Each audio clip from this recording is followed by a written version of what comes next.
I saw a cloud today. I watched it change its shape.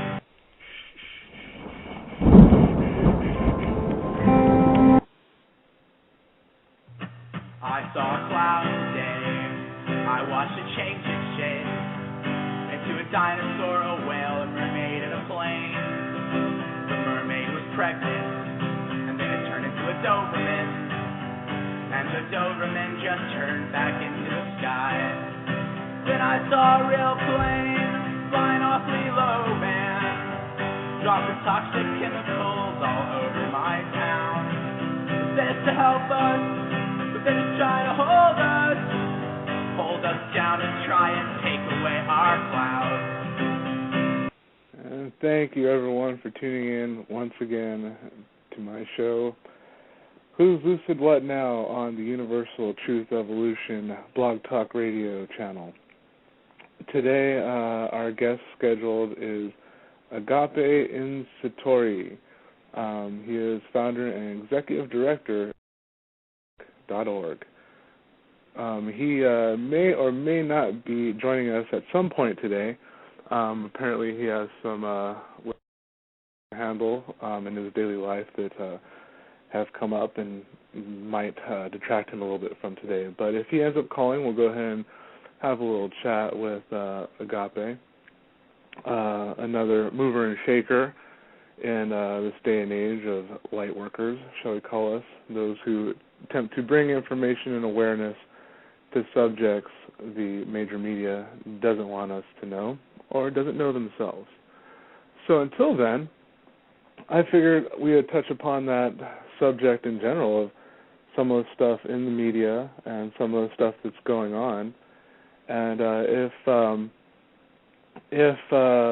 we don't end up having our guest today, if anyone wants to feel free to go ahead and call in and have a chat about any subject here that we discuss here on the Universal Truth Evolution channel, by all means. As Roger said yesterday on yesterday's show, really a lot of this kind of boils down to having a chat with a good friend, good buddy, talking about daily issues and things that we really care about, beyond how our favorite football team is doing or what TMZ is reporting about some barely functional celebrities. So, yes, I know that's a lot of judgment in a sense, but, here we have to laugh at ourselves or else life just becomes unbearable. So, that being said, let's jump right into to a few things here.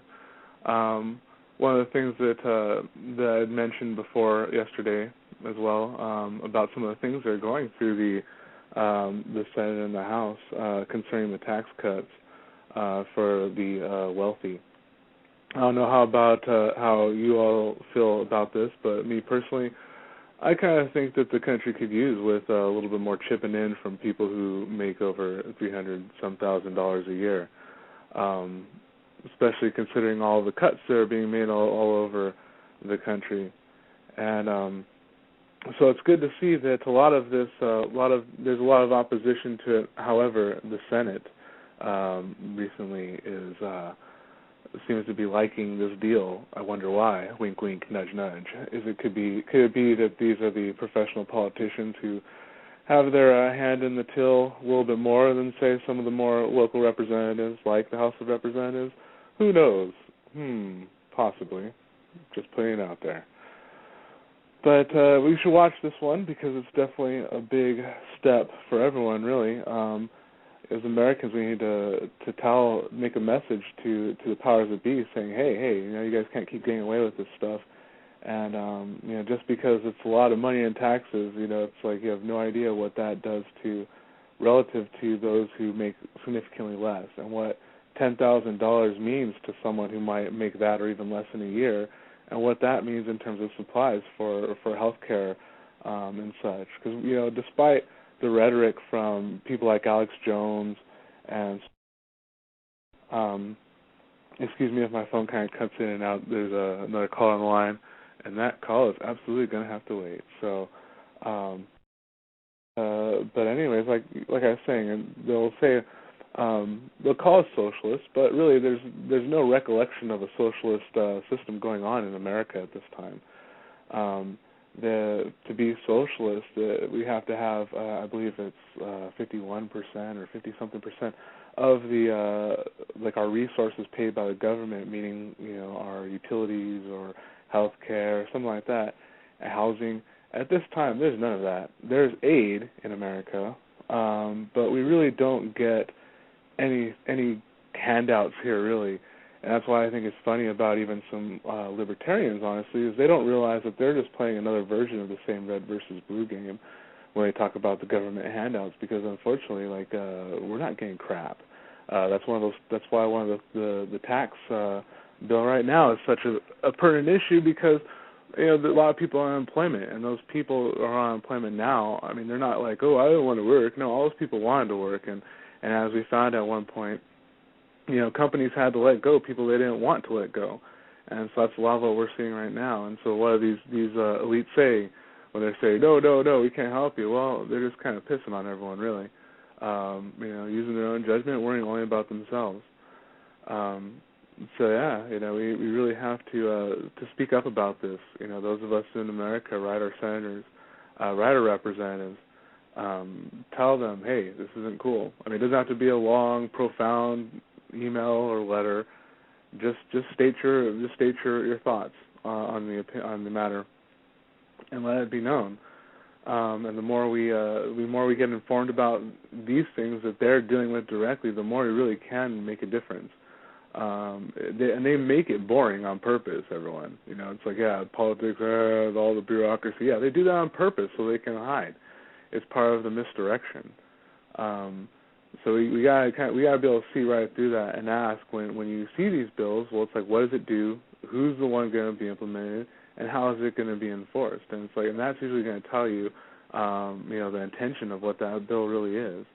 And as a lot of us know here, it's very hard to trust some institutions. I mean, even like the FDA in relation to the S510 bill, it did broaden the powers of the FDA, and as we know, that there's a lot of hypocrisy within that system. So this bill is really just kind of the tail end of a long line of things that don't really add up in our favor, but more in the favor of who. So, but let's move on to some cooler news, shall we? I'll post this link in the chat room at one point, but it's a article that's making its way around the internet, different news wires. This particular one will be from Huffington Post, about a patient who officially they say has been cured of AIDS. Apparently this is the first major medical industry admission, shall we say, to such a claim. But a little blurb from there. The man's name is Timothy Ray Brown, also known as the quote-unquote Berlin patient, received the transplant in 2007, which is a bone marrow transplant, as a part of a lengthy treatment course for leukemia. His doctors recently published a report in the journal Blood affirming that results of extensive testing strongly suggest the cure of HIV infection has been achieved. So this is very cool news for many reasons. I think this also is a huge step, because just like some of the other sort of planned disclosure things about water on the moon, water on Mars, life on other planets, stuff like that, this is also part of it. This is also part of those dominoes, and it's not like that this was allowed to be released necessarily, because certain things are just done in the open. And as Roger and I were talking about yesterday, is that you can't just disappear everyone. It creates voids, and then you create more problems. So when people, genuine researchers, make genuine discoveries, it's awesome, because that lets us know that really is the universal flow. This is a good marking point on that clock, so to speak, to let us know that yes, the changes are coming. The good things are on the horizon, and this isn't going to take decades like people think. I mean, look at this case right now. If anyone says, "Oh, the cure is decades off," it's like that surgery was done in 2007, so that was only 3 years, and that was with this method. And as many of us know out here, like we've researched other health options, and we've heard the other testimonies. Maybe we even know people who have had their cancer just disappear for using different methods than surgery or common pharmaceuticals. But this opens that door in people's minds to allow that possibility that, yes, HIV can in fact be cured. And here it comes from, modern science in major media from major institutions. So this is also it's really a great marker to let us know where we're at in the relative timeline. It'll be great, as I'm seeing Ed Chavez talking about in the chat room here. It really is only the beginning, Ed. You're right. And within the next few years here, we're going to see an exponential increase in things like this. There's let me see if I can get his website up here for you guys too. Dr. Ovacates. He is actually part of the Chiron group. For those of you who are familiar with Lee Carroll and his channelings, he actually is a brilliant doctor and scientist. He's creating lasers that he's had phenomenal success with AIDS in South Africa. Just amazing stuff. We're talking a viral load of over, I believe he said, 150, 200,000 antibodies to undetectable in 90 days. And after this, people questioned his method, so he redid it, did another one, and same results. So this is just one, and actually Dr. Ovacates' laser sounds very, very, very similar to what Dan Burish talks about with his Lotus project, which, from my understanding, when I had a chance to chat with him, it's as if this laser, this apparatus that he's creating, really functions like a intuitive or spiritual healer might do.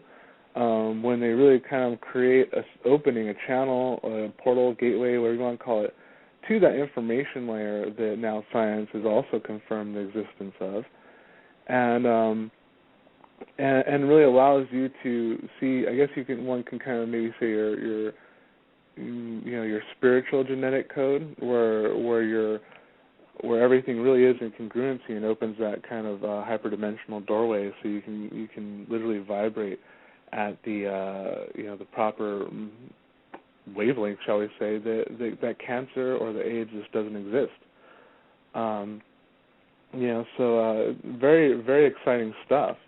And so, yeah, like Ed was saying, it's like I'm sure Dr. Ovacates isn't the only one, as we know with Dan Burish too. So, and I know there's probably many others out there who are doing similar things.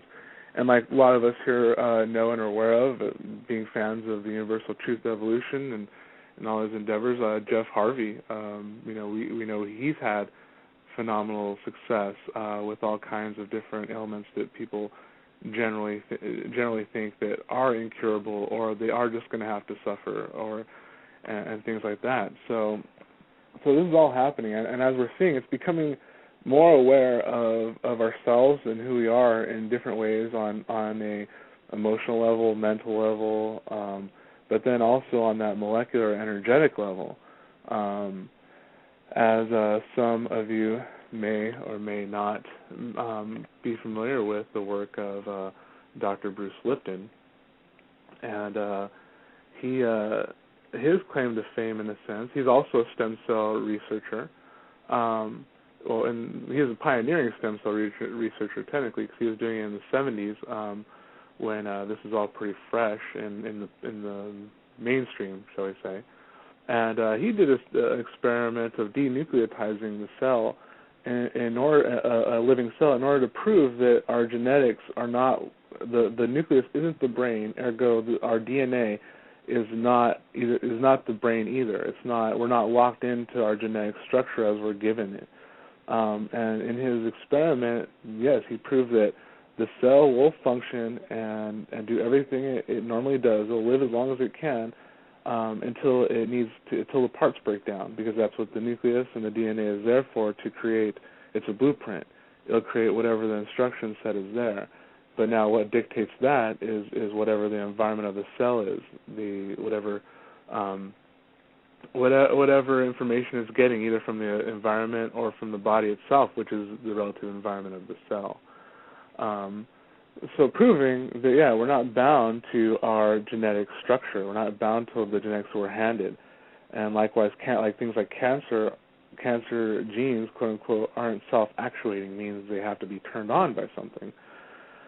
So this is all exciting stuff, because it's all really coming together now, because the healthier we are, the more we can really do the things we want to do, including write those letters to the senators and congressmen.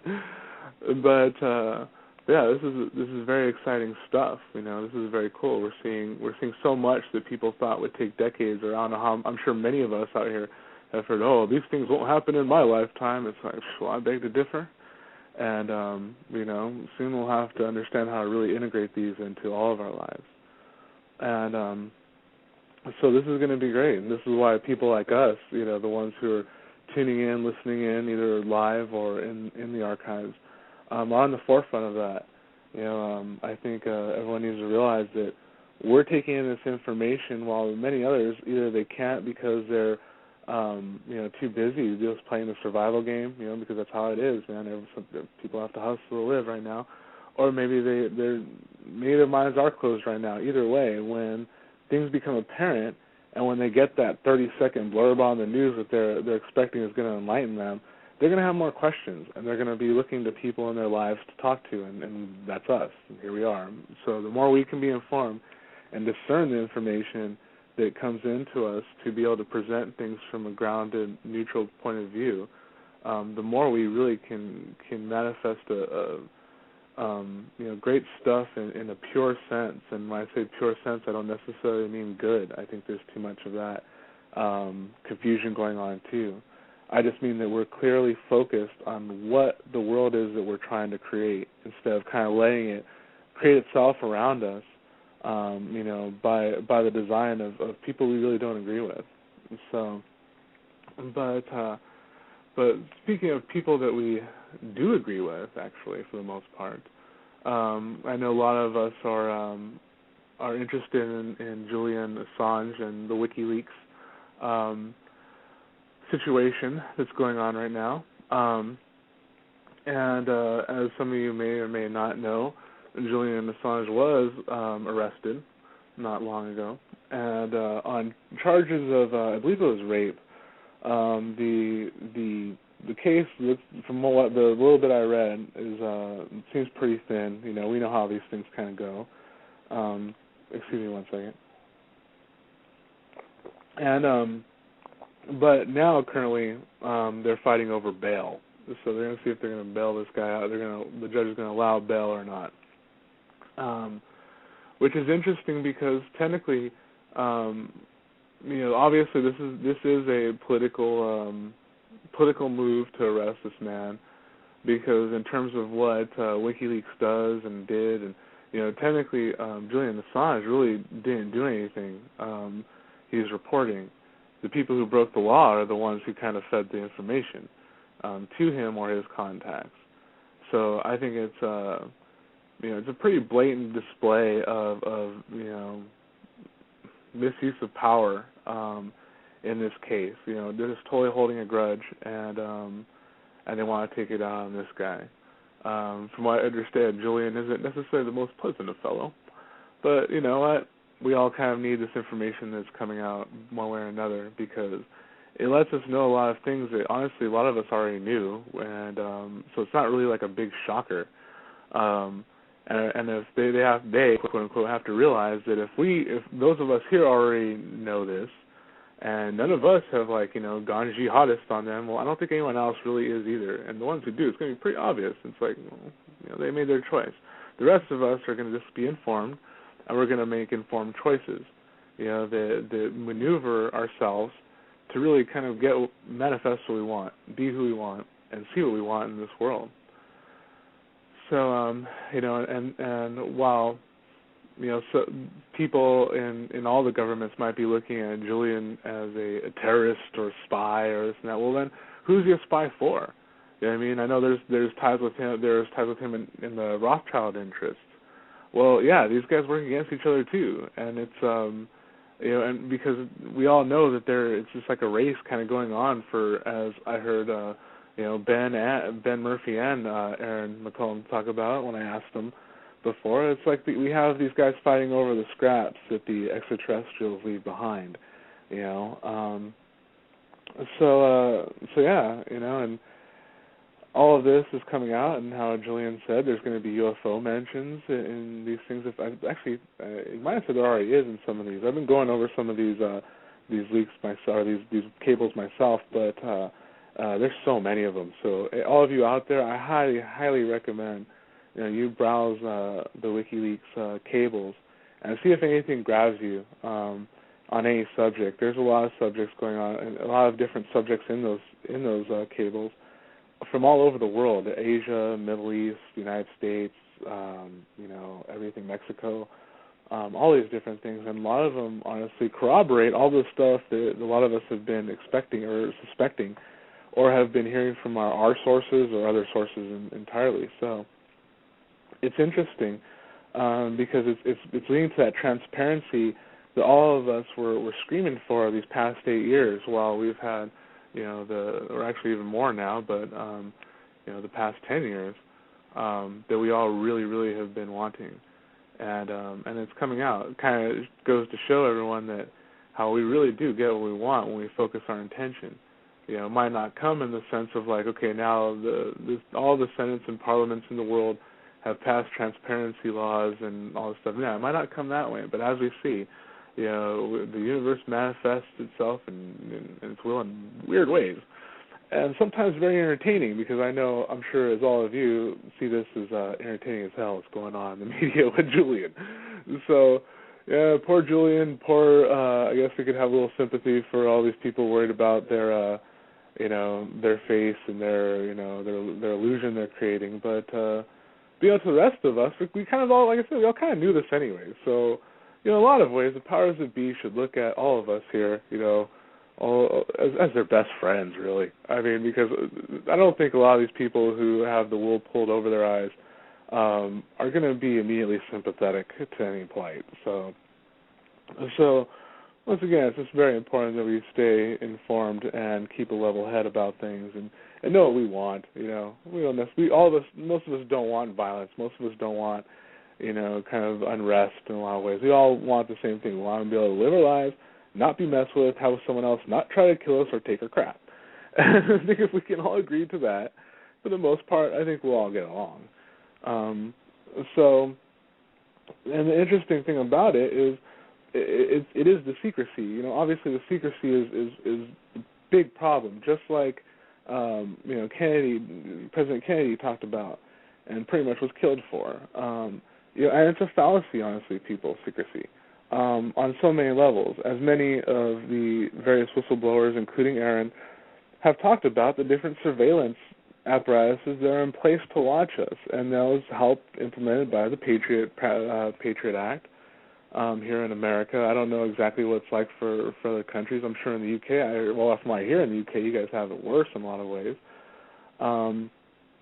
But yeah, so they're already watching you. And as far as the internet goes, people don't even bother trying to let me hide things in this internet, this email, or send it from this and that. It's like unless you're moving around like crazy, sending from anonymous emails, it won't matter. If you're using your email, or if you're sending it from the same locations, it's like it all kind of this is already put in the mainstream news too. And when I can find this link again, I'll post it.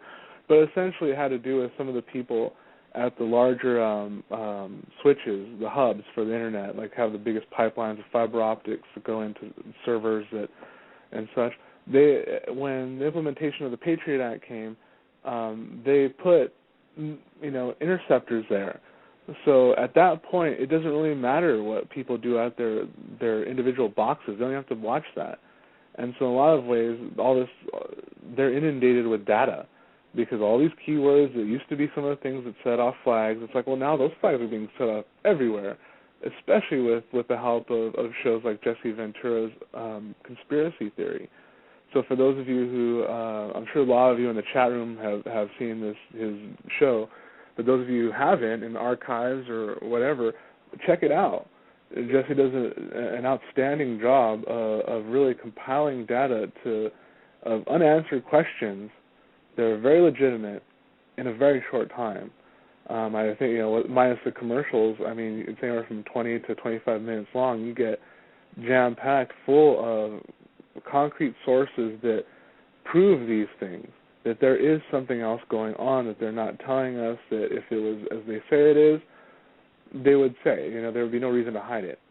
And I found it, I don't know if, just to kind of go off on this for real quick, is for those of you who didn't catch the latest Jesse Ventura show with JFK, since I mentioned him earlier, they looked into his assassination after all this time, and yeah, there's some mind-blowing evidence that they got, including a deathbed testimony from one of the people who was indicted during the Watergate scandal, saying that he was part of the hit squad that was made, and it was intended to take out the president. They call it the Big Show, I believe. But yes, Ed, just kind of seeing your statement here. Yes, that would be awesome if we can, if you could post the link in the chat room for all those episodes. I think it's just good. And everyone mirror those once again. Copy and mirror them. And because you never know when they're going to be pulled off. The FEMA camp one was already pulled off the air. So because there's a lot of good stuff. They're doing an awesome job. And even for instance, in this case, they got testimony from Oswald's wife saying that they actually believe he was a low-level CIA agent, as well as the deathbed confession. And they even have the man who is the curator of the book Suppository, museum now, say, he's like, you know what, I don't believe this story either. I just can't prove it. He's like, I can't prove the story, but he's like, yes, I believe there's more to it. So this is the curator of the museum itself saying this. So for those who are kind of worried about this iron grip of anyone working within the institution, I think you might be able to lay your worries to rest there, because it goes to show you that people on the inside even are saying, no, it's not going to happen, and it's not the way you guys are saying it happened. And then how Roger and I were talking yesterday in terms of just the real estate issue that's going on, how you have a lot of local sheriffs saying, no, we're not going to serve the eviction notices right now because you guys are greedy, and these people are going to be out, and it doesn't make any sense. And so yeah, we really have to stand on what we believe is right now, and you'll see that most of the power that we're so adamantly against was gladly handed over at one point. And so it wasn't taken by force. It was gladly handed over. And so we don't have to take it back by force. And if we do, well, then it becomes obvious. And it becomes obvious that it's not the people that's fault it is, and there's going to be, I'm sure there'll be some laws, constitutional laws violated, that will set off a fire, an international fire.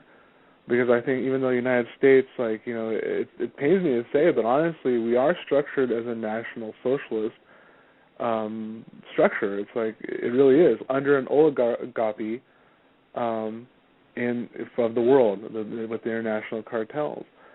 So, it wasn't always this way. But like I said, because like I said before in my shows, that obviously the people are good. Most people are good. Most people do not want to hurt other people. Most people do not want to take other people's stuff. And it's been proven that the laws aren't necessarily detractors. So, yeah, so this is it is all changing, and it's going to change with us really kind of doing what we're doing now, and talking, creating a community, and informing as many people as we can. So that's one of the things I really do hope to bring to the table here is, because I know not everyone has a chance to read over the news, or maybe they don't like reading the news. But once again, this helps bridge that gap between Seagate and Julian Assange or all these other things that really just need to be done in order to make informed decisions, like I was saying. And so in the case of Julian Assange, I mean, like, we see the uproar that happened there in terms of all the hackers who answered back, hijacking various sites. Now, I'm not saying that, yes, go do this, or I'm not endorsing that action, but I'm just saying, obviously, that's what happens when you piss people off. And it's like, what are they mad about? Well, they're mad about the lies. They're mad about the secrecy. They're mad about the fact that all of us have been working and paying our taxes with threats that say, if you don't give us your money, we're going to throw you in jail or we're going to harass the hell out of you. And most of that money, we don't even see where it goes. We don't see where it goes, and we don't get to see what they do with it. We don't get to see any of the products. We don't get to see what's brought back. So it's horrible. We're a little mad. It's understandable. It's like being swindled. You know, we're totally being taken right now. And I think, as I've said before on the show, that I think if that transparency was there, it really just mean more for everyone, because it engages all of us to create more, which means that there'll be more stuff, like I said, if you're greedy, to keep amassing. So and meanwhile, you have this push-pull going on internally between the institutions over this case, like the WikiLeaks thing. Because, for instance, we have a lot, like, people like the FTC chairman, John Leibowitz, talking about cyber stalkers and violations of our privacy, and yeah, they really are. But then what about our own government? I mean, they're cyber stalking. I mean, I'm sure they've cyber stalked all of us in this chat room right now at one point, just to see how involved we really are and what's going on. And if not, that data is sitting there in the event that they need to actually, see what we're doing, what we're talking to. So what about that? What about that? Because I think that's where people don't talk about, the underworld, the dark side. They don't talk about it with honestly any reflection or, in that sense, respect, because it's part of the same hypocrisy. Those of you who have seen are fans of the Godfather series, like during the second Godfather movie, when they're talking about when they're having the meeting between Michael Corleone and the Nevada senator, and he's saying that and Michael, the mafia boss, is saying to the senator, we're both players in the same hypocrisy, and they're right, because as we know, that how the Vatican is recently been implicated in being a front for the mafia. That's why they seized funds recently from them, and there's actually a WikiLeaks cable on that, which I might be reporting on Thursday a little bit. So it is all the same hypocrisy, and that's the thing, though. That's what makes it so difficult in this day and age is sorting out, the real terrorists from the fake ones, because you drop bombs on people randomly, you tend to piss people off, or you go in and you shoot people's houses up and you destroy their neighborhood. They tend not to like you. So ask people in Iraq, you know what I mean? And so we gotta stop that. We gotta stop using the military as our answer to everything. I know a lot of us here that's not our mind frame, but we have to start really being that and sharing that sentiment with as many people as we can, and offer other solutions. Though that's the other big bridge there, is sharing solutions. I think so many people are so ready to give out their opinion, and I love everyone's opinion. I think it's great, and we all have opinion, because whether it's grounded in reality or not, it still kind of adds to the rich variety of life. But at the same time, if you're trying to make a difference, you have to offer something. It doesn't necessarily have to be the golden. It doesn't have to necessarily be awesome plan, but at least it's something to go off of. Because I think so often we focus on what we don't want and not what we do, or we don't see how recognizing things that we don't want lets us know that what gives us an indicator of what we actually do want. So So we have to keep that in mind, as we go about our day, discerning the various truth and lies that come our way. So, right now we've already been on air for about 35 minutes here, and I've not heard from our guest Agape, but that's okay. I'll just kind of keep going until I run out of stuff to say, or someone calls and we get a good conversation going. So there's always so much to talk about in any arena here. And of course, anyone in the chat room, if you guys have any questions, and obviously there isn't really a topic right now, so if there's any questions that anyone has on any topic in the chat room, or if they want to call in, please feel free to do so, and I will do my best to answer that, or not. So, but yeah. Anyways, while we're on kind of current news and tangibility, shall we say, I want to talk a little bit about stuff like the financial situation, and how we always hear, from different people who in these realms as well, to talk about investments and how one might wisely invest things. And one of the things that tends to come up is gold and silver. So the interesting thing about gold and silver is this: one has to remember when things like this come up is that, you have to, who are you going to sell that to? That's the big thing, and only get actual gold or silver that you can actually get, you actually own. Don't do it for paper. Don't do commodities trading with some broker, because they probably don't even own that gold or know where it's at. So just like what's happening in the real estate industry right now, a lot of the real estate deals that have been going on. These different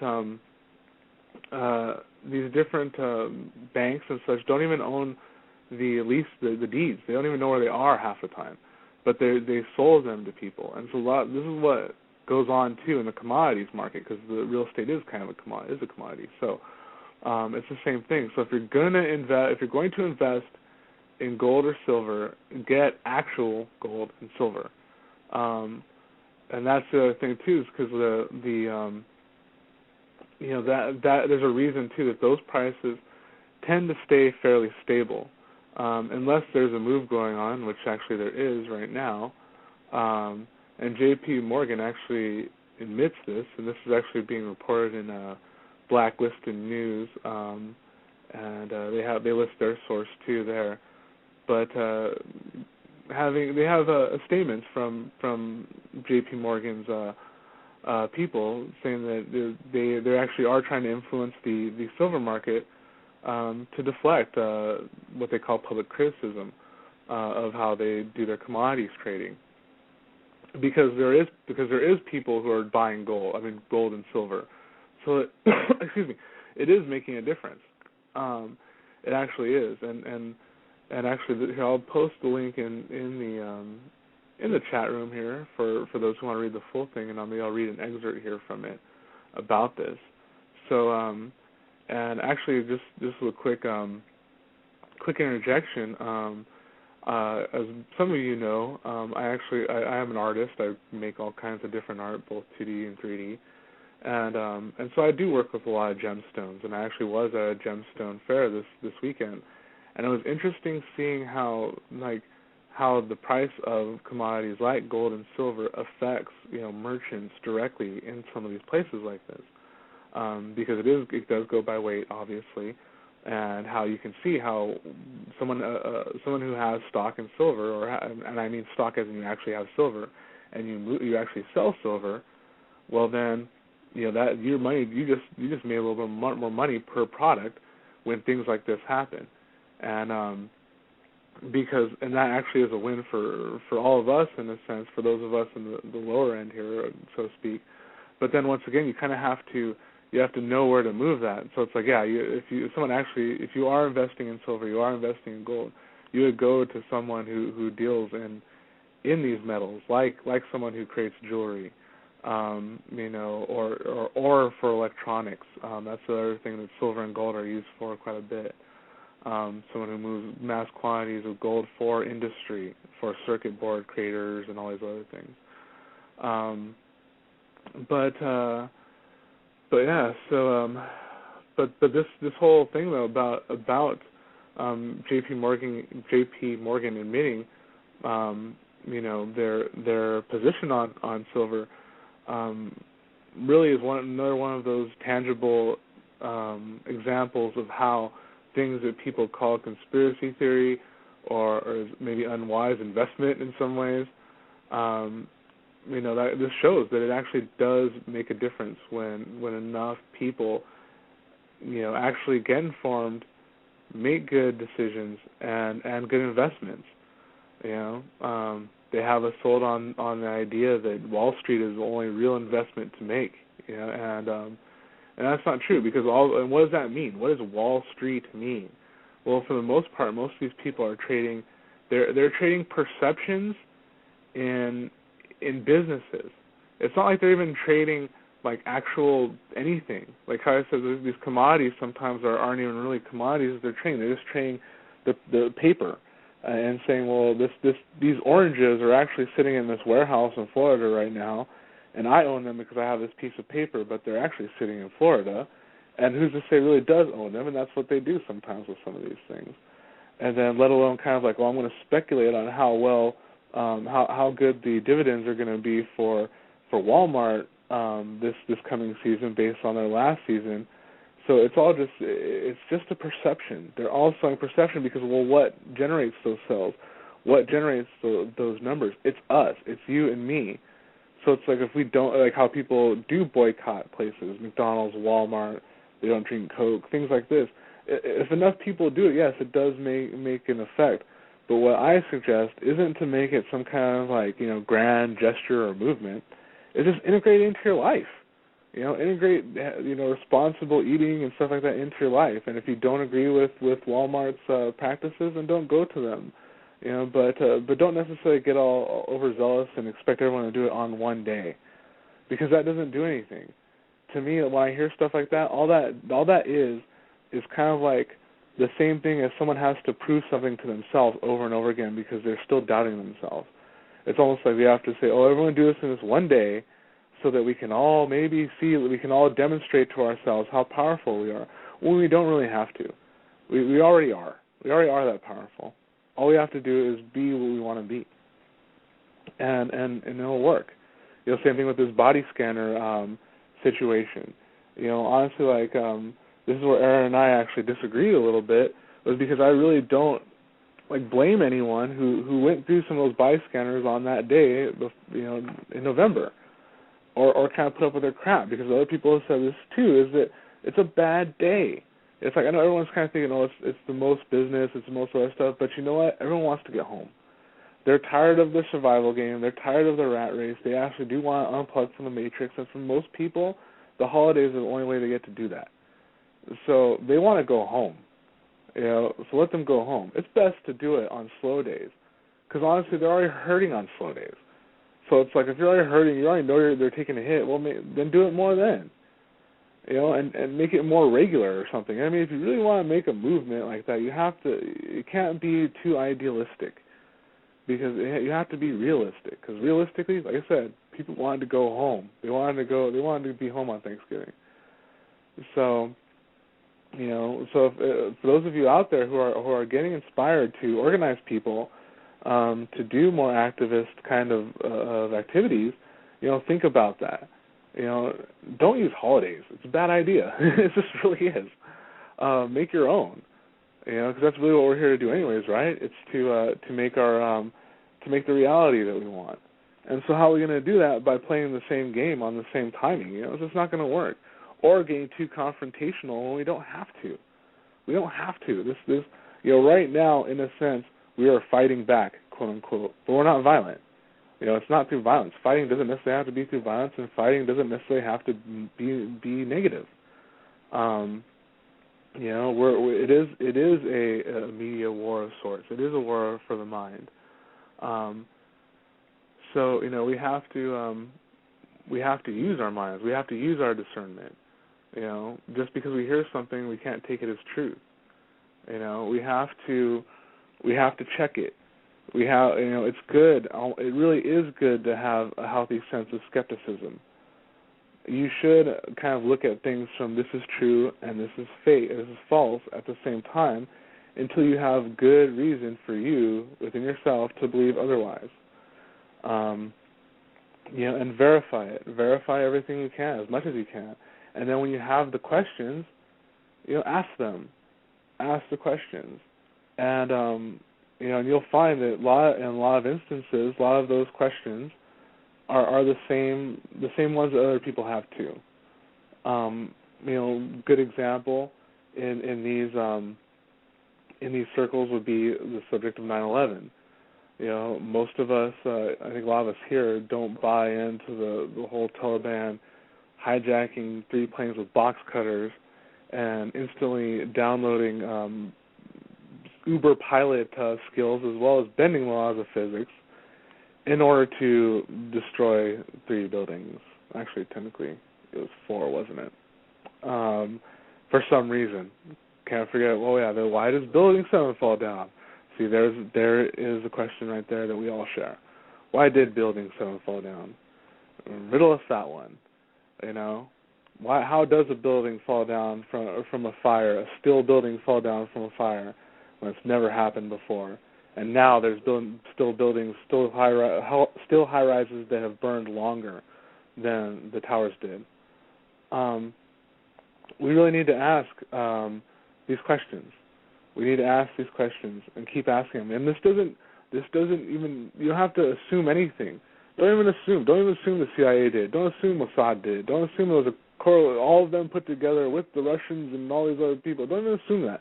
Just ask the question, because that will bring about the truth. That will bring about everything that we're seeking the way it should without forcing it, by letting it come to us. Because you know, somewhere, someplace, these things, all of these things, the extraterrestrial cover-up, the information embargo on things like our ancient history and our universal history and heritage, all of these things, there's someplace, somewhere right now it's a very personal, literal fight between some people, like Aaron, for coming out and talking about Seagate, as well as some of the other things like the MyLabs and all this stuff. Very personal. So not necessarily everyone has to deal with that. We just have to know about it and ask the questions, because the truth will come out. Because eventually you have to ask. Someone will say, "Well, don't ask me. I don't know about that." And you have to keep going around, and then it's going to become obvious. And the truth will become obvious. And at that point, well, we'll have a chance to, you know, change things. But ask the questions. You know, especially in some of those debates that you might have with skeptics, academics, even your family, friends, you know, when it comes up, just ask the questions that don't have easy answers. You know, why was there molten metal in the holes for days on end? You know, from a 1,200 degree fire. You know, things like that, because you can't explain those. Just like how with the JFK, everyone who has been looking into the JFK assassination all these years, a lot of people like for myself, well before I was born, in a sense, they've carried that torch, that conspiratorial torch, so to speak, of truth, because it's not a conspiracy theory, people. It's conspiracy practice. They are well practiced, and so the theories come from us in this sense, but most of them are dead on accurate. And so it's all that questioning of how does a bullet bounce around like that and do that kind of damage, and let alone this guy pulling off 3 shots in some unbelievable amount of time with a weapon that almost is impossible to do that with, from what I understand. And so those are the questions, the hard questions, and we have to ask those hard questions about the financial system too. Well, who do we pay taxes to? Who is that debt to? Who do we owe the national debt to? How does that happen? How does that work? Who do we owe? And ask those questions, because you'll find that most people, when you talk about these things, they only know rhetoric. they don't know like the actual dealings of what goes on. They don't look behind the scenes like a lot of us do, and a lot of them don't even really pay attention to what's going on in the big media show. So if you do that, you can at least discern, hey, these guys are full of crap. All these guys are pretty much full of crap. So, you know, and I'm sure a lot of you are familiar with Project Camelot, of course. So I'm not sure if everyone caught one of the recent, more recent, shall I say, testimonies about 9/11, and a missile, basically, and it's kind of interesting because I'll post these the missile characteristics in the chat room and as well as the link on Project Camelot about this. It links 9/11. Well, it's about a conspiracy essentially to link a man named Victor Bout, who was the subject of the movie. What is it? Oh, well, I can't forget. But it was with Nicolas Cage. I believe it mentions it on here too. Trying to find it on this thing. But he is an arms dealer essentially. Victor Bout is an arms dealer, and he was.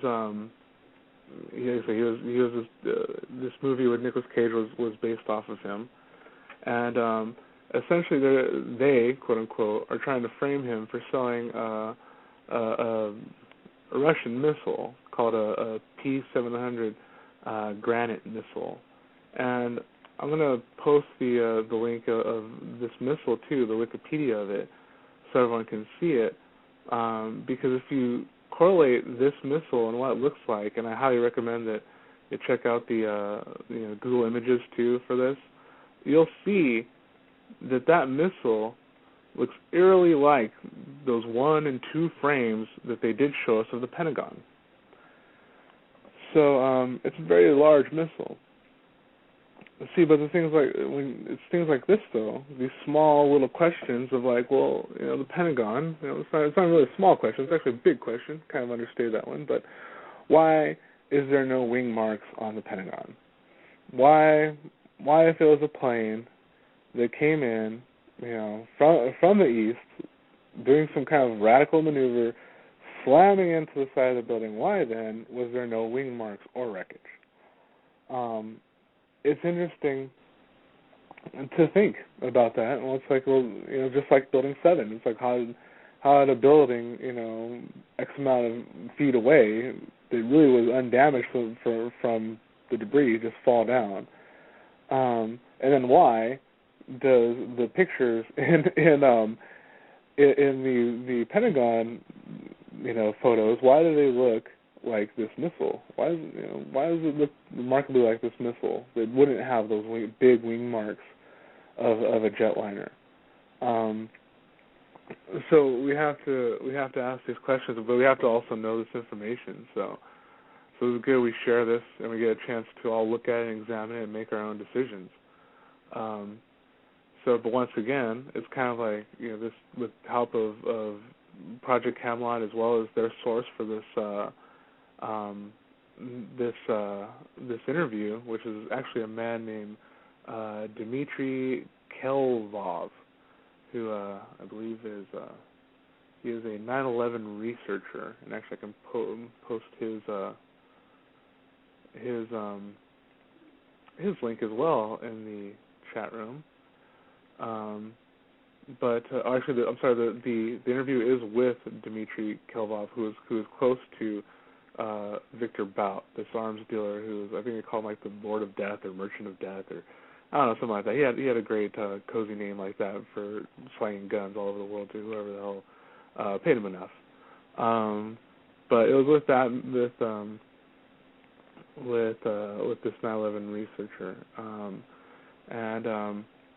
so it's interesting stuff when we start to kind of tie together all of these different correlations.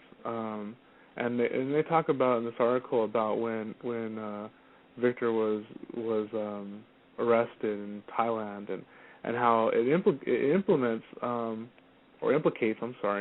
implicates a lot of very well-known political figures here too. Including people like Viktor Putin and Medvedev and a lot of other players, and so it's very interesting what goes on. It's going on here, because I think a lot of us do know that obviously someone wanted to instigate things on 9/11. They wanted us to go to war, and that's why I always thought that was kind of counterproductive in my opinion, because it seems like if these people are so anxious to go to war, and from what I hear, from what we hear, shall we say, from all these different sources, I mean, like Ben, like Aaron, like various people from Camelot, even people who aren't on the inside, like Ed Grimsley. For those of you who aren't familiar with Ed Grimsley, he is he's a guy who's been researching UFOs for decades now, with the use of third-generation night vision goggles, and he continually takes tours out now to see these things, and he demonstrates how there's definitely things going on up there, and how he that they're fighting. That it's not just just kind of cruising around looking at the wacky little monkeys on Camp Human. They're fighting up there, and apparently they can be pretty big, and there's more than one kind of ship, and they go at it. So there's fights up there, and apparently from different sources. I believe I even heard like Richard Hoagland talk about this too a little bit, as well as people like Jim Mars, and about our secret space program, and how that we might very well be involved in what's going on in terms of all that that fighting up there, which wouldn't surprise me at all. And so it kind of makes you once again ask those harder questions. It's like, well, what are they fighting for up there? And I did ask that of Aaron and Ben, and they did say that it was, as far as our elites go, in a lot of ways, quote unquote elites, and I quote unquote really, that it's the scraps, that whatever they're after, whatever they're doing, and depending on who you talk to, it's like, well, different races have their different agendas. But we need to talk about these things more and more to kind of get it into the common lexicon of daily life. I mean, because it's already there. I mean, I think that those of us who research all these various topics, we know that there's things like UFOs depicted in cave paintings, or in Byzantine photos of Jesus, and things like this. They've already been here for however long, and this Earth has probably never really been uninhabited or not watched or not used or in some way. So, as far as I see bold here in the chat room. I'm not sure if this is a question or a statement, but I feel like kind of jumping on it because I can. Is about the California missile situation too, because this is a good example of how to use the discernment. Because when that happened, if one wasn't tapped into the conventional flow of information, shall we say, by even just checking the AP on Google News or something like that, we wouldn't know that there's already a lot of high tensions all over the world. There's a currency war going on, as well as a lot of other things, including like obviously tensions with North Korea and South Korea. But ultimately, why would someone shoot a missile off our coast like that? Well, then you have some people theorize, well, it's the Chinese demonstrating their military might. Well, maybe, or the Russians doing the same. Well, maybe, but that's assuming that they'd want to fight us. Why would they want to fight us right now? There's too many deals going on for those of us who follow all of this between the Russians, the Americans, and the Chinese to create a war between us. It's just not going to happen, especially considering we're the biggest consumers of Chinese goods. We're the ones that are creating their economy. in America, and I'm guessing probably Britain too, that why do they want to blow up their customers? It just doesn't. It's just not good business. And as the Google CEO said recently, that China essentially runs itself as one big business. So this was a test, just like Aaron posted.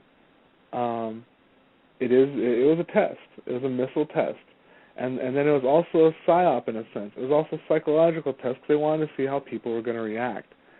Because if they had to publish, the warnings on the National Geospatial Agency, I believe it is, website to all the mariners to let them know, hey, watch out, a big ass missile might be flying at you from a crazy submarine. So yeah, watch out. You know what I mean? And so if they know this and if they're broadcasting this, why wouldn't they tell us? Well, because they want everyone to speculate. They want not only the speculation within the country, but they want the speculation outside of the country. Yeah, they want to see what the international community is going to do.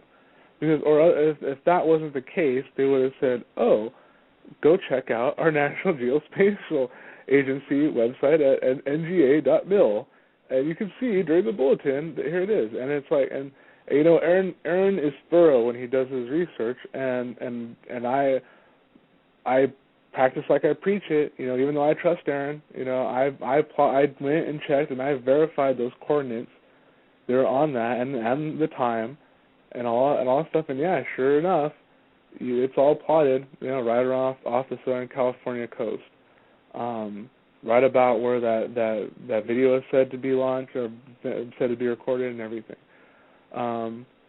At one point, I actually might even go ahead and post I actually took a screenshot of all the plots pointed on the map on Google, and as well as kind of the sections highlighted. So I'll probably actually go ahead and post that sometime, either on our Facebook page and then eventually our website when we get that settled, just so people have a good thing just to show people really quick. Because I know at the same time, these documents are so boring. It's like it's mind-numbing to go through them sometimes. So it helps when you have a way just to get right to it. So yeah, actually, what I think I'll do now is I think I will. It's been an hour here, so I think I'll go ahead and play us a little ditty as a break here, and maybe all of you in the chat room right now can think about some interesting questions or topics you maybe want some more information on that maybe I can supply or anything like that for when we get back. And of course, if anyone wants to call, please feel free to call so we can make this officially a party. And really just keep informing ourselves and having a good time doing it. So this time we're going to play a song from a new one, at least to most of us here, from a very good friend of mine named Kirk Ross. He's a recording artist, does a lot of work for over here in L.A. With various companies. He's a cool dude. Either way, he has a little song here about understanding the power of the now. And recognizing our universal connectivity. So this is Pumpkin Poem by Kurt Ross.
chin, straighten and strengthen it, pour again and again, this and blows that you intend,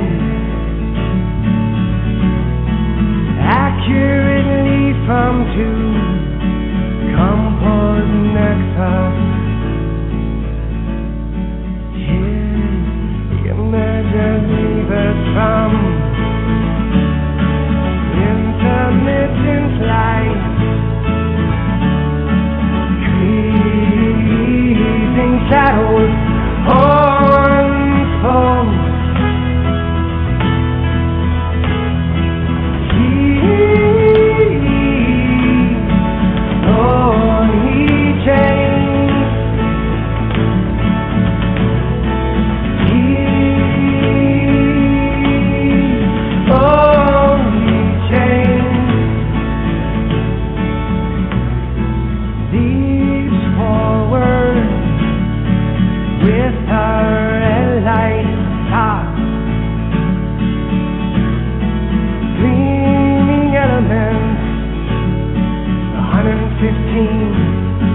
Atomic weight, drizzle elegantly over arrangement. My arrangement, heading teeth and loaded crescent.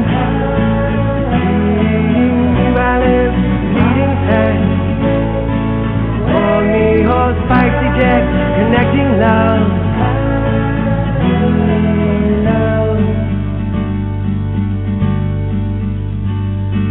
love, love. Golden moments can hide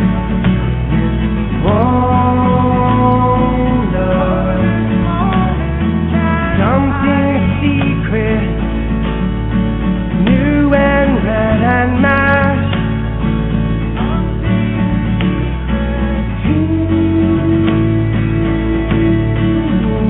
In real time, sweet and kindly. For a millisecond time, milled about the intense little hole. No reason, just a candle in my hand. I'm the lid and watch my eyes close.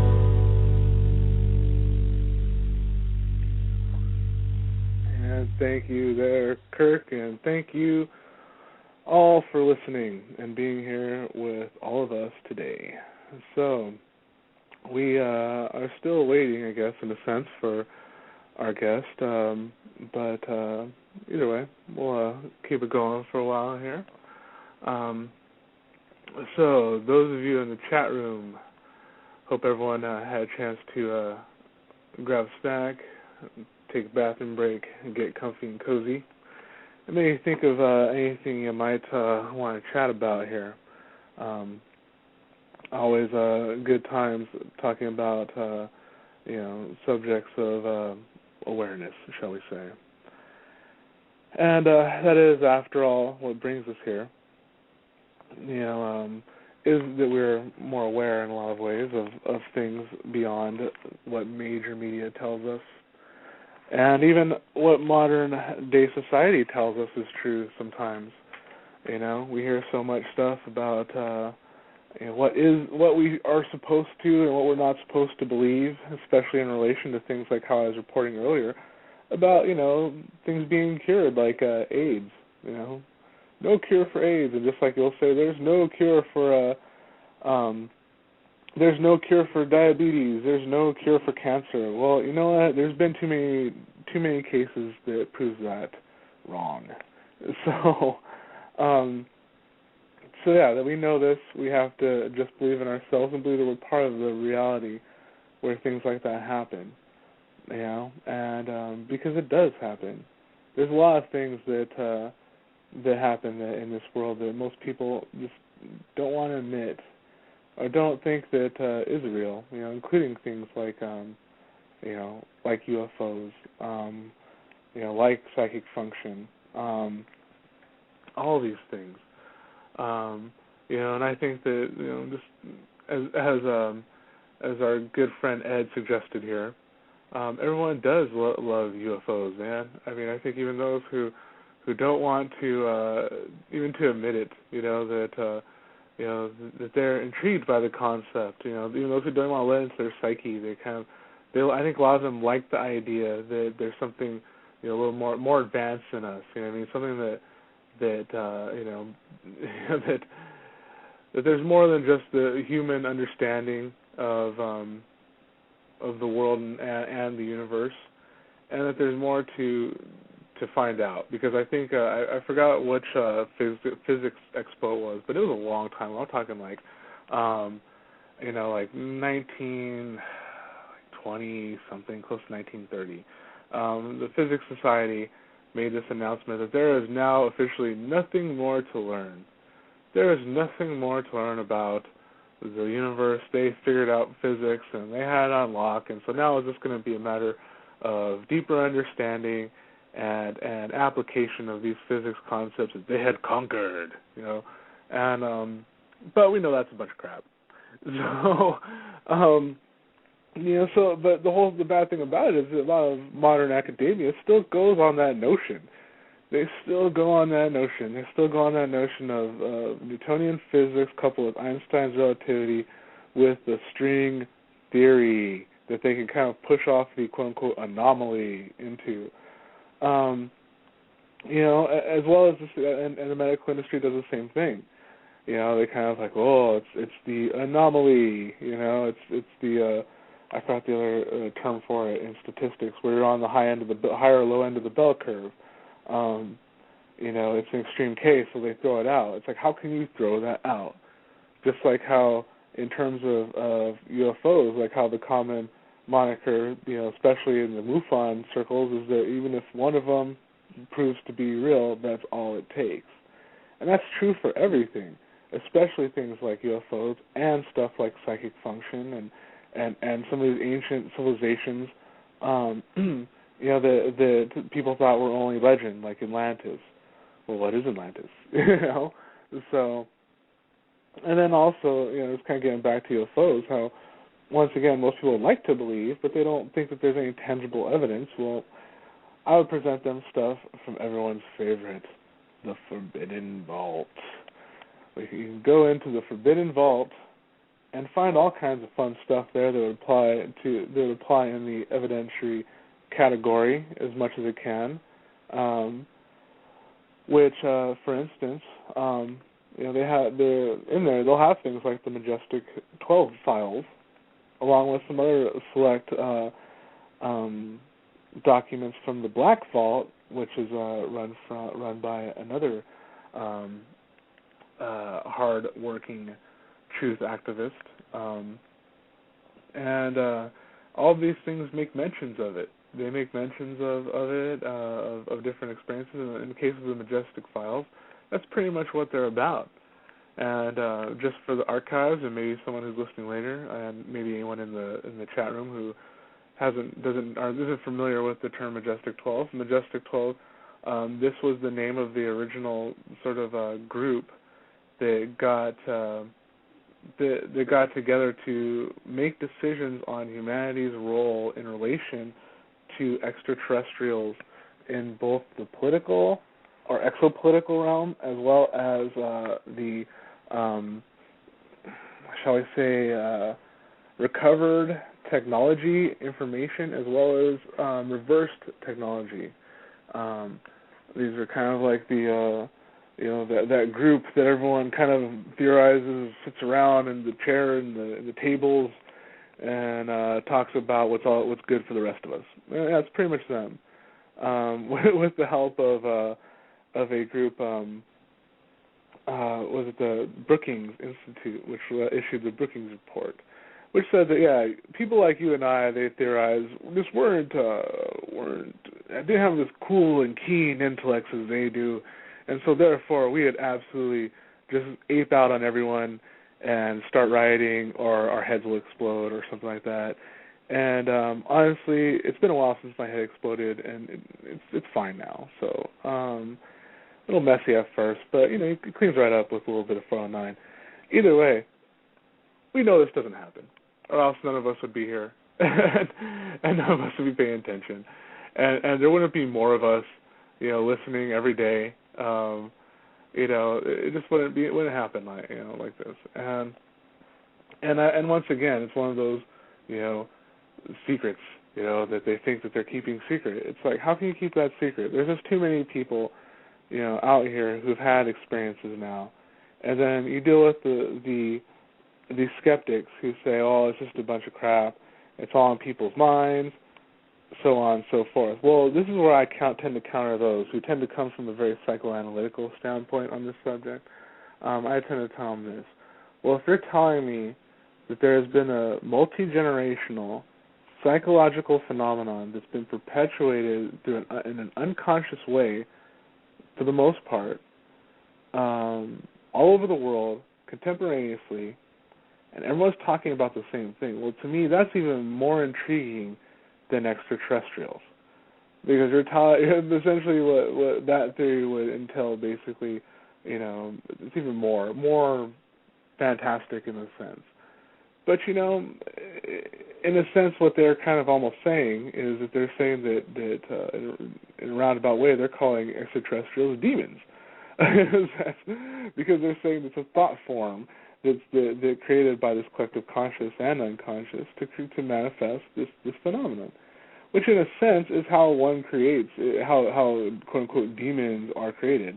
So in that sense they are demonized, because then it's like, oh, just dismiss them, or it's not true, it's false, and then especially the religious zealots will be like, they're the devil. So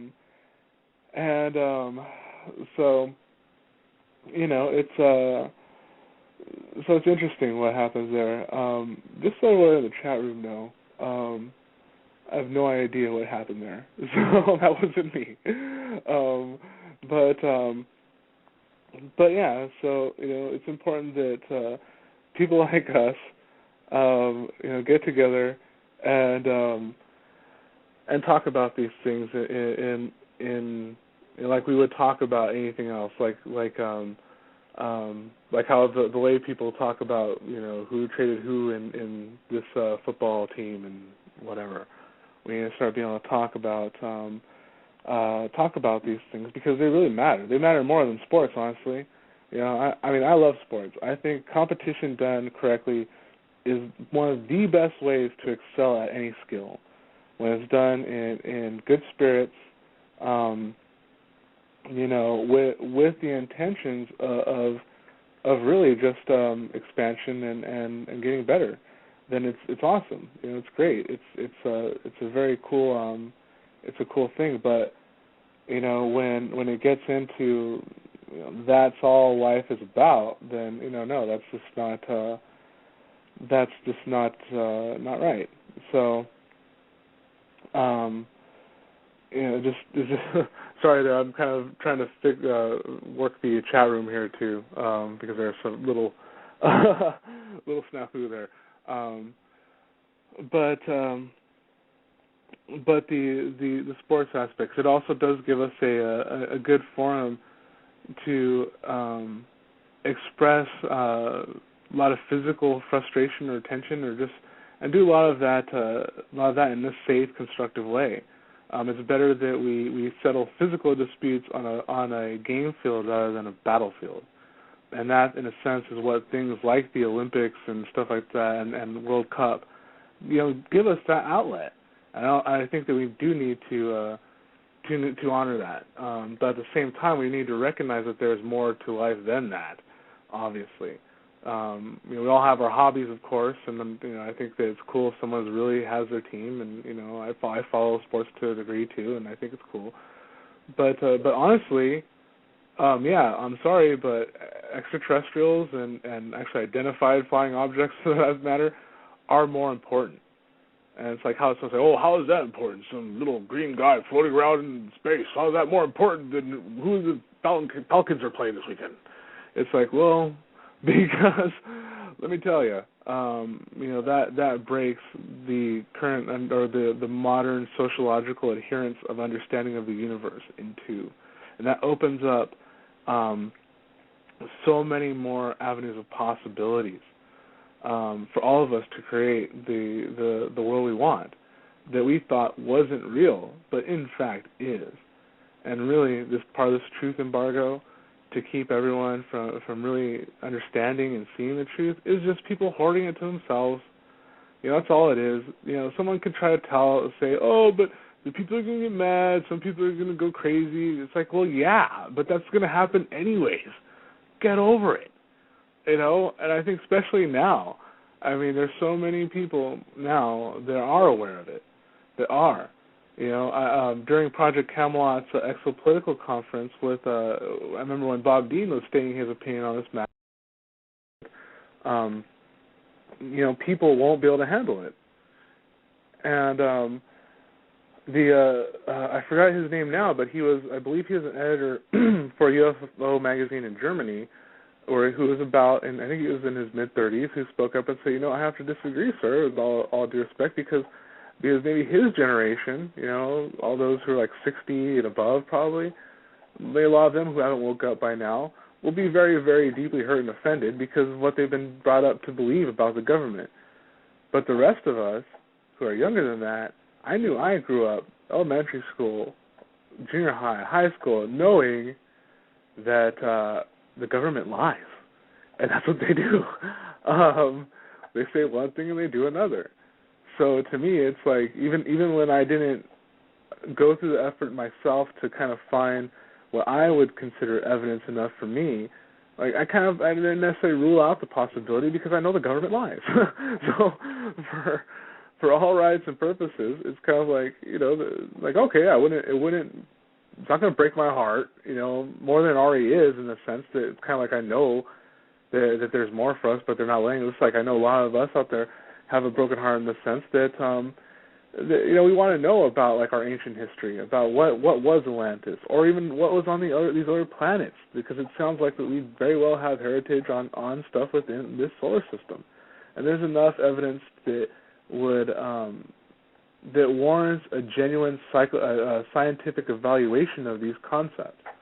And that alone is one of those things that we have to say, too, along with those questions. It's like the lack of answers on certain subjects or the data that we are able to present warrants a true scientific evaluation. And the more we do this and we push the issue in a peaceful, precise, grounded manner, the better it works out for everyone. Because you know what? As I'm sure a lot of you have seen, the 15-year-old who went off about the establishment at one of his high school events in the UK. He's 15 and he's fired up, and he's talking about, you try to stop this protest, but there'll be another one this day, and then what about this one this day and that day, and there'll be another one the next day. They're not going to wait. They're not going to wait. We have the cooler heads. The relative younger generations have the cooler heads, and the ones that are just coming in now, they're not going to be as patient. They are more aware, and so that means they're more aware on all levels, meaning that they're well aware of their power, and they probably won't have any qualms about using it either, less than any of us here right now, because because they see the inequity even more because of all these programs. The No Child Left Behind thing, right? Here in America, well, they're the ones that they took the brunt of that. They got the short end of the stick on that. And so these youngsters have a lot of reason to be even more mad than a lot of us did. Because I know, for instance, my parents, I know they had more things accessible in their schools, in their public schools, than we did. There was a trade-off, in a sense of certain liberties that we had as as I got older and things like that. But at the same time, they were, like when I was going through school, by that time they had no more like wood shops and things like that. They were just there, or music programs that were free, and it just didn't happen anymore. It was over. It was, the funding was gone. They started pulling things away from it, and then it's still going on. And like I said, right now these kids are getting even a shorter end of the stick. So that's why I continually applaud those of you who are in your mid-20s and lower, especially in your teens. It's like, good job, because they really, really tried to screw you guys over. So, and they did in a lot of ways, and it sucks. But it's interesting. So I see a very, very intriguing question by Ed here. Excuse me. That it's probably perfect for this last half hour because it's a nice shift in topic a little bit, and gets into the other subject that that I obviously care a lot for and get into quite a bit is who we are as spirits. And as I was talking about earlier with the whole epigenetic experiment, well, that proves that there is obviously an energetic source of our cognition, of our animation, our life. So when we ask, and Ed's question here is, what are my thoughts on what happens when we die and where we go? Well, that's such an intriguing question, and there's so many answers because, this is the thing about this that you don't hear from most people, is that there really isn't one place you go. You don't really go to just one place, and it really just depends on what's going on in your life. Now, I think a lot of people ask, well, how the hell do you know this? Well, I mean, it's my speculation and my understanding from my own experiences. I haven't died and come back. But as many of you know, I am a natural lucid dreamer. I have had mediumship, shall we say, experiences through my dreams, and there is a level of consistency. It's not like random stuff, as well as a lot of other contact, including extraterrestrial stuff happened through the dream state. And so I've had interactions, and I've seen things, and I've been shown stuff as well. And from my understanding is that essentially, every single one of us, we have our own individual, unique, cool movie to play out in a sense. That we come here for a reason, knowing that there's a chance that we'll succeed in our objectives coming here, and that we might not, or there'll be some that we will and some that we won't, because it's like almost like a list. And depending on where you're at, is what you'll see. One way or another, your consciousness moves on, though.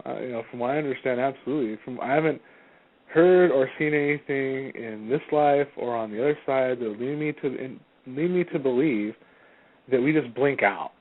I mean, that there's just like, boom, gone, no more I. I doesn't exist. Well, you already exist on that Akashic record, in that information layer, whatever you want to call it, infinitely, eternally. It's always there. You can't be erased. And if you are erased, it's from such a high level of awareness, like the unified consciousness, that you wouldn't even know it. No one wouldn't even know anyways, because it's even beyond that construct of reality that we're all existing in, to recognize who you are and will be, and pretty much always will be. So yes, our consciousness does move on. Where does it move to? Well, like I said, it kind of depends. As a lot of us know, we there's hauntings, so to speak, where souls they'll stick around. I'll also use the word soul as being an entity that's aware, of itself, and it will move. It won't even realize it's dead. They won't even realize they're dead, and so they'll hang around. And because from what my understanding is, a lot of the other realms, they're very dreamlike in the sense that they're more fluid than this this hard third-dimensional frequency we're locked into. So you have a lot of transpositions of material and a lot of other concepts and things going on in these other realms. So some of these souls just genuinely don't know they're gone. And they might even have things like their guides or angels or whatever other spirits coming to them saying, hey, you're dead. They're like, oh, yeah, right. They won't even know. They won't even know still, just because of how things move. But then some of us are very aware. on the other end, it's some of us will pass right on. We'll get up out of our body like we're just be like, yep, time to go, and you'll see who you need to see, and you'll know why, and you're off and running back into your eternal life. Because if we think about it, we put it in perspective, we're here as humans on average for about 65 to 85 years, and then we're gone. So revolutions around the sun, and we're out of here. There's really no expiration date on us, as we found out through science as well. But for whatever reason, our human bodies are calibrated to that clock. So in that sense, those other realms are our home. That is home. This is temporary. This is just like a little hangout place for a while. And then and you go home. And then that's it. That's why I call this place Camp Human. I call it Camp Human because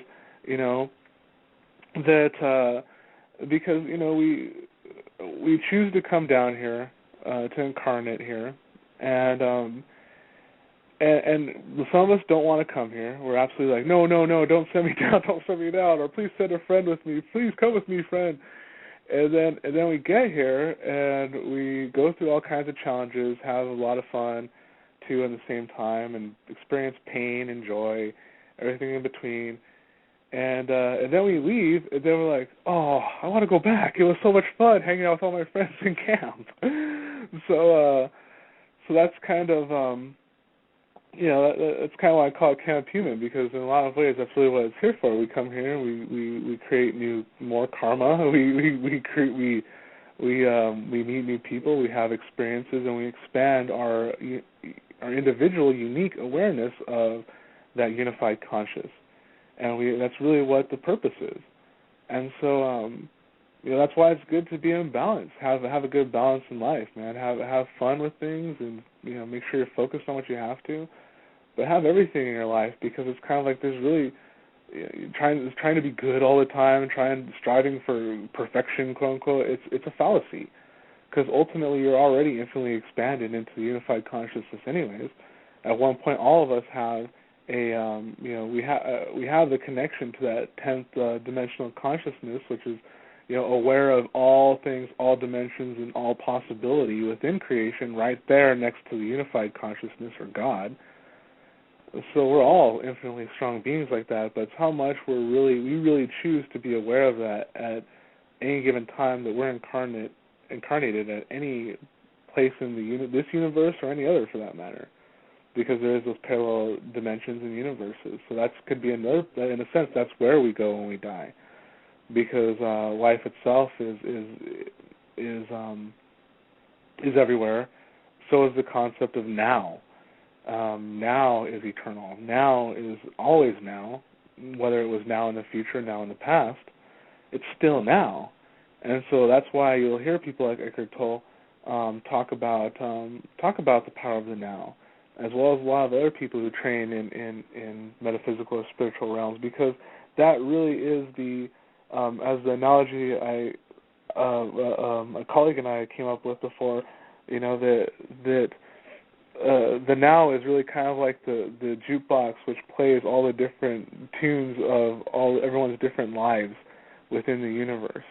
So the now connects, and it connects everything of possibility through time as well. So to be aware of that concept of now, that you're connected to all your lives, and this is another concept that most people don't touch upon either, is that some people, and I'm sure a lot of us here who are listening to this broadcast, are comfortable with the thought of past lives and future lives and things like that.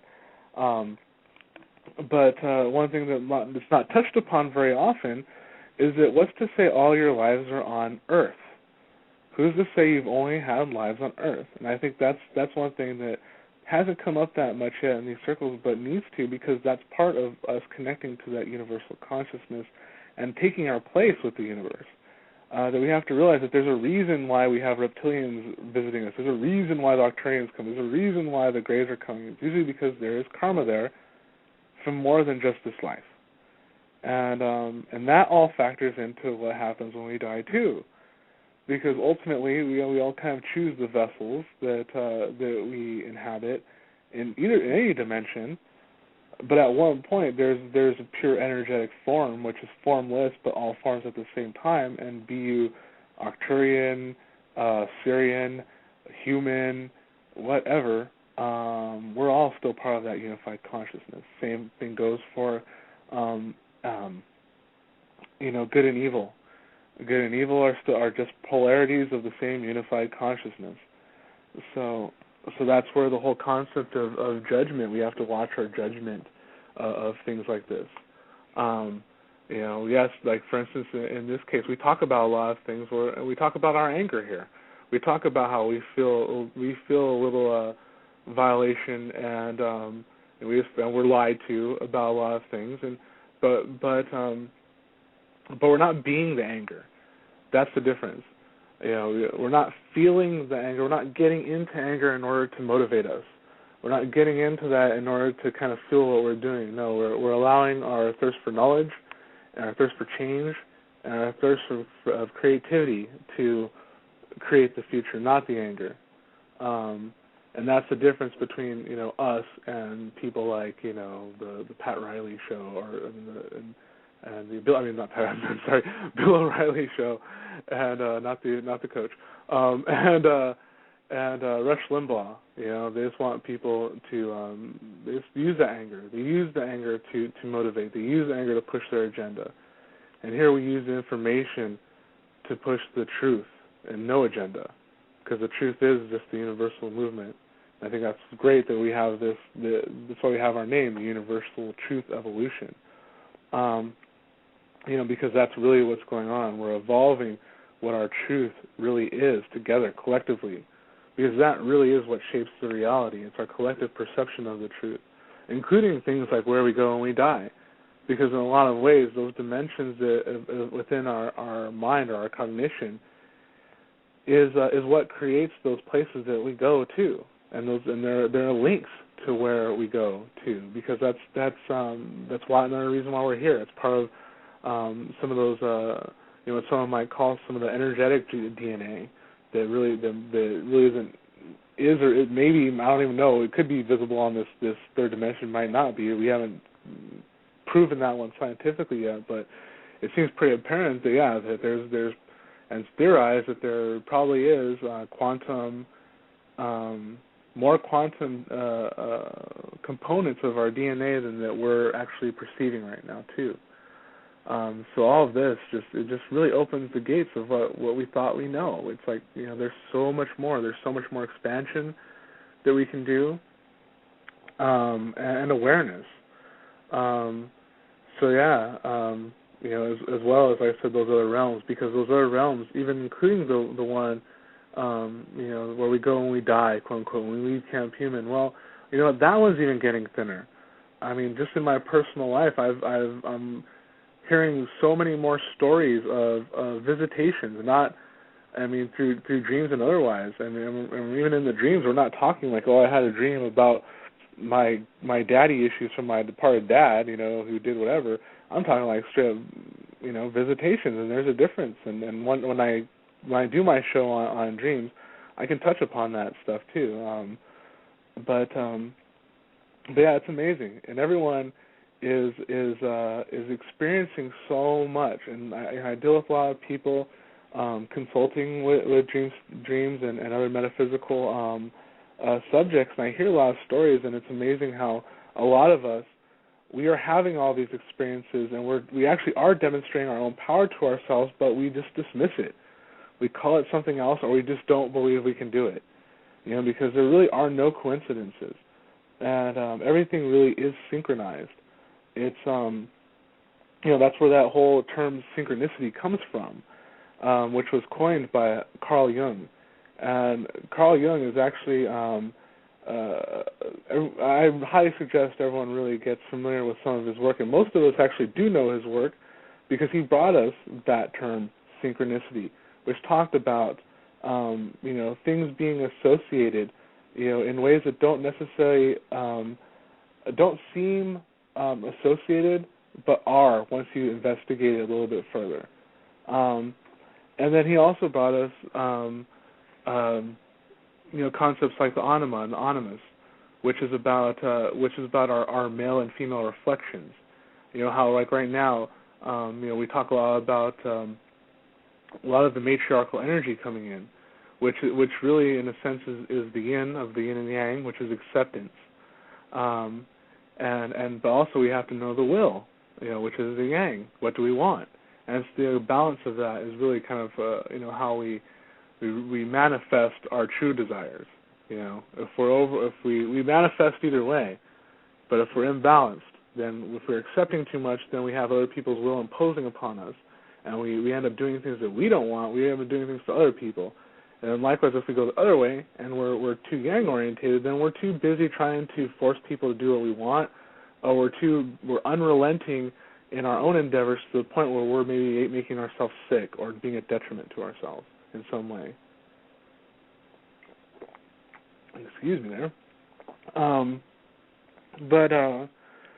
But yeah, so it's very important to really see those both sides and actually, like I said, just being informed on how these relate, because it all is related. There is no coincidences, and that is where the whole concept of synchronicity comes in. And to really be conscious of that really is to be intuitive or psychic, as you would say, because all these different devices that I'm talking about. Because what is psychic, right? What does that mean? Well, I think a lot of us are here to help define that, honestly. But to me, like on a literal level, that means that to me, when I think of psychic, I think of as a psychological device of perception that is a culmination of all your sensory and intellectual and perceptions of all everything that's came in. Information-wise, because even if you're receiving information from a different place that's outside of your conscious mind, it's subconscious. The conscious is what's relaying this. You consciously say, you consciously organize these words into being, and even if someone's doing automatic writing, if you're writing in your native language, then that is a program of your conscious mind essentially, because you're choosing to communicate through that language. And so your subconscious is running as that algorithm that you're just going to run anyways. So in a sense, remote viewing, like some remote viewers will say, remote viewing isn't psychic work. It's not psychic work. It's not. That remote viewing is remote viewing because of these protocols and they're specific and blah blah blah blah. Well, that's kind of like how I said on my other show. It's like, well, what are you using to view? Binoculars, a microscope? No, you're using your mind. You're using your psyche. It is a psychic function. Swallow that pill. Love it, and tasty, isn't it? Yes. So we all have this though, and we all do this anyways. Those random thoughts in your head aren't really necessarily that random. We filter them out. We call them something else. Likewise, even sometimes I've heard stories of profound, physical significance. People waking up with marks on their body from these profound dreams.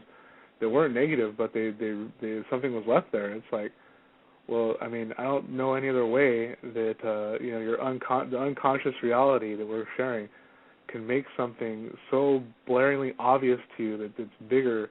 The life itself is bigger than what you may have perceived when something like that happens. You know what I mean? Because it just manifested overnight or whatever. In a lot of cases, in the sense of dreams, there it is, whatever it is, marks or, even things appearing. I've heard stories of this, so it happens. It happens all the time, and really that's us acting as that channel to the spiritual realm, those higher realms, which ties into that, the original kind of question that set me off here about what happens when we die. Because that is us opening up that channel to that divine guidance or intelligence or whatever you want to call it,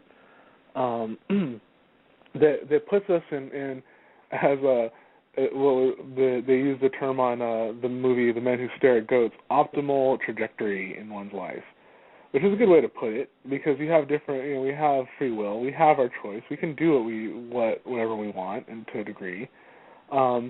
But like if we were born with only one leg, we're going to have significant obstacles to overcome in order to be able to compete in the Olympics. And that goes beyond just even the physical limitation of having to run with a prosthetic, because then you get into the political snafu, as well as like the social one of people not respecting that and things like that. So, as opposed to, well, maybe I'm not going to be a runner since I don't have this leg, and maybe I can do something else that talks about how one can not have a leg and be just as physical or be in the Olympics, but not actually be in it because of all these things. And so you have an example of kind of like, well, where, yeah, you can do what you want, but you're going to meet resistance. Where optimally you'll just glide along. There'll be challenges because that's part of the growth, but they're not so just like, obvious, abrupt, and, horribly, horribly impeding. And we avoid making decisions like that. We don't have to only learn these things through trial and error. We can learn it by getting in touch with ourselves. And this is where things like meditation come in and such. And I do agree with Aaron when he had talked about meditation could be a lot of things. And it is, because it has to do with removing your conscious mind out of the process a little bit. And to the point where what happens is, in a lot of the loops that happen in our minds and our days come from our conscious mind trying to reference back our previous experiences in our brain and our catalog there, how we're using it, a lot of us, and trying to find a solution there, and this is not going to work. So when we meditate, what we do is we try to get that out of the way, at least, and open yourself up to possibilities. So I say if there's any meditative advice I would give anyone, it doesn't matter your method, whether you're sitting in the lotus position, or even just sitting or lying down, or gardening for that matter, smoking a cigarette for that matter. It doesn't really matter. As long as you open yourself to possibility and wonder. If you put yourself in there and not sit there going around and round and round and round on what you know or what you thought might happen, what you think might happen, or blah, blah, blah, just open yourself up to possibility and wonder, and you will be surprised what will come to you. And the more you do this, the more you'll get in touch with yourself and that guidance. Because we can't always figure everything out on an intellectual level.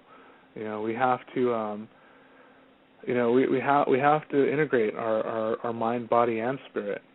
So all of them have a use. So, and there's some workers,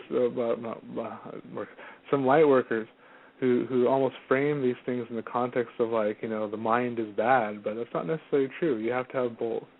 You can't. The conscious mind can get in the way in these functions, but once you know yourself, you know your filters, you know who pushes your buttons and why, you know all these things, then you know what? You know why you're getting that analytical overlay, and you know now, okay, that AOL is there because of this, and now you can kind of move on, or now you know everything but that is the target.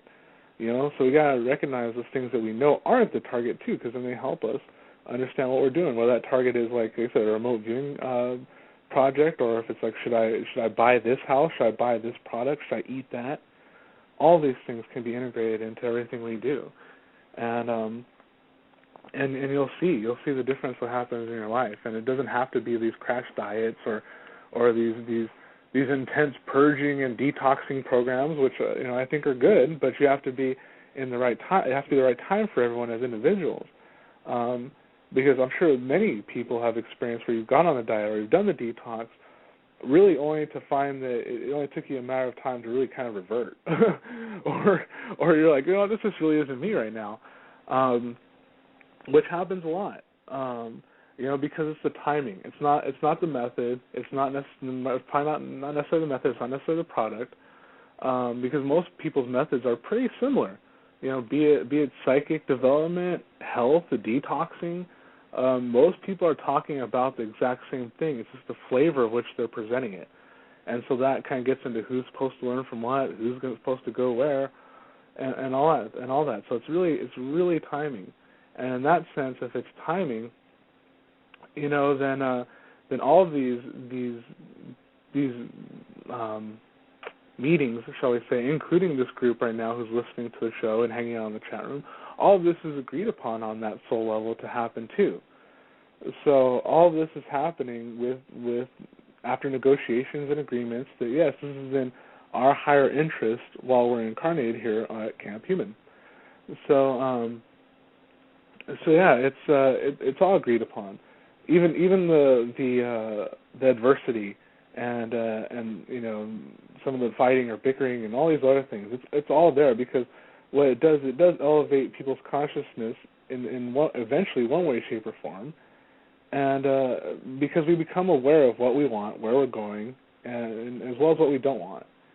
And so that's why another thing, I really don't express myself in terms of lower versus higher frequencies, except for maybe in relation to things like octaves. For those of you who are familiar with musical scales, you have the 8 main notes, and then they repeat. So you have one C that's lower, that sounds lower than one that sounds higher, but they're still vibrating at the same frequency, just in a higher relative number. So like 7 and 17, things like that. It kind of would be like a glib analogy. It's like kind of, you can almost say that's a higher octave of 7 in a sense. Or you can say 14 is a higher octave of 7 in a sense, but that's kind of the same. It's still the same number, derivative. So I kind of think of that too in terms of lower vibrations versus higher vibrations because they're, once again, they're all part of the unified consciousness. And so if they're all part of the unified consciousness, then it's like you can't denigrate one aspect of that and honor the whole. It doesn't work. You have to honor the whole. And so in that sense, things like anger, greed, jealousy, hate, they teach us lessons. They are that they're there so that there is the contrast. Just once again, like the yin and yang. Without dark, there's no light. It's like, or just would be. It's just there's no contrast. It's just there. And also those things, that adversity, those challenges, that stress, that resistance, those teach us lessons. They teach us lessons, and they help us transcend. They help us transcend and become who we are and who we want to be. So by creating that contrast, one way or another, whether you choose to go the quote-unquote light path or the quote-unquote dark path, without the variety, there is no choice. There is no free will. So that's the thing about that. So we have to think about that. So that works into the whole metaphysical, almost like a reverse judgment thing that I'm seeing, is we can't judge, just because someone's angry or because maybe someone doesn't only eat raw or vegan or they still have this issue that they're working out. It's like, no, it doesn't matter, because that's what we're here to experience. Because what are we looking for? Perfection? Well, in a sense, we already are. We already are perfect. We're experiencing what we're supposed to do. We're experiencing who we're supposed to be here now. And then when we leave, well, then we're even more in congruence with our pure self. So then we're even more perfection in that sense, if you can even do that. Because what is perfection? That's a big question in terms in practical speaking. And one of the best definitions I heard in relation to just being a human and perfection, it came from actually my tabla teacher. His name is Alok Dutta. He came from India, has taught a whole bunch of well-known rock musicians, people from the Police to Tool. And I was sitting in front of him, and he was talking to me about the perception of perfection and the fallacy most people carry of it, and essentially that perfection in terms of one's own self is how well one truly understands themselves. That's perfection. And that rings true on all different planes. Because the more you are aware of who you are, then you recognize you're here to experience what you are, so you are perfect within that form. And then when you move on, it's even more. So like I said, because you're aware of yourself even more. So yeah, and because you we have these standards, and that is why it came up in my musical studies, because a lot of musicians and artists have that perfection standard, like it has to be perfect. Well, if it's your own composition, especially, what does that mean? It means it's your own, it's what you feel is the appropriate expression of your concept, manifested in a way that is clearly communicated. And so that is only defined by the message and the media that you actually decide to do. And that is true via talk radio, a chat room, going to work, cleaning your house, anything. So we have to keep that in mind, because I think so many of us put so much undue stress on ourselves. And that's not good, and because that also detracts from what we're trying to really accomplish here. And what is it that we're really trying to accomplish? Well, that's up to everyone else. That's up to everyone else in the sense that's up to each individual and what you're supposed to be here to accomplish. And if you're feeling stressed about it, you're feeling all these other things about it, ask yourself why. What is that perfection? What am I trying to learn? What am I trying to see in myself that I feel that I'm not? And a lot of times we'll find that in itself is its own fallacy, because then that's where we understanding that yin energy, the matriarchal energy of acceptance, comes in very handy, because then we start accepting our place on the relative timeline of our soul path. And then we realize that it is a path, that we do have a destiny. We're here for X amount of time, and then we're going to end up in a place where we depart. So there you go. There is a destiny. You do have a destiny. It's just not in the conventional sense of like, oh, you're going to be a movie star. Oh, gold is going to fall out of the sky into your lap. But no, it doesn't necessarily work that way. But that's what the ideals that people live by. Just like there's a difference between, really, when the expression of following your dream and then actually really being your dream, as I say. Because the dream could be misleading, but if you be consciously what you're hoping for in a sense, or what you're planning for, or what you want to aspire to, your ideal situation, shall I say, or the one that you really feel the best in, then that's really what you should do. It's not idealized of like, oh, when I get that house, when I get this person, or I get that. It's like, no, just be who you are, honor your path where you're at.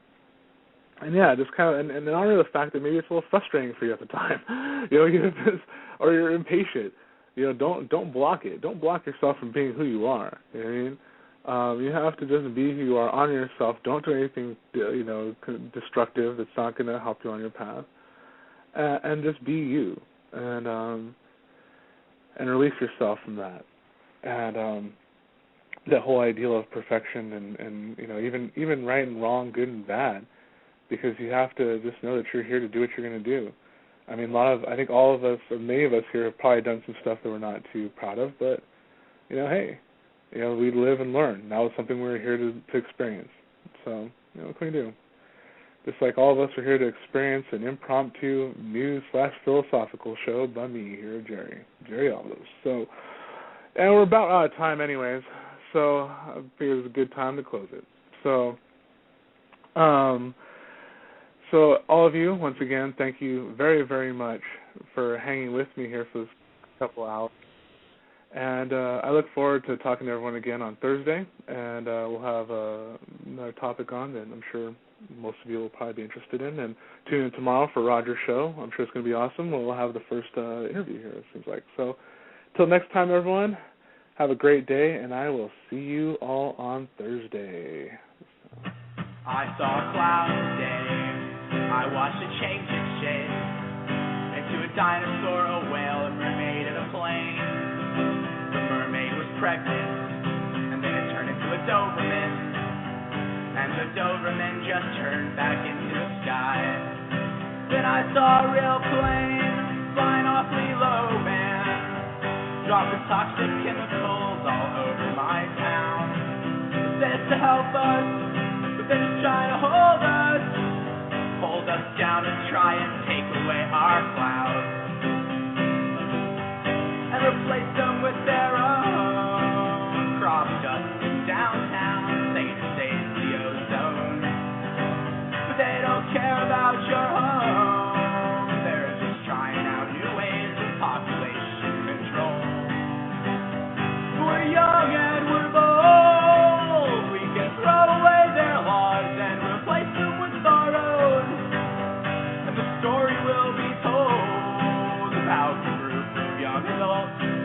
overthrew the throne, shone a light on just how bright this world could surely shine.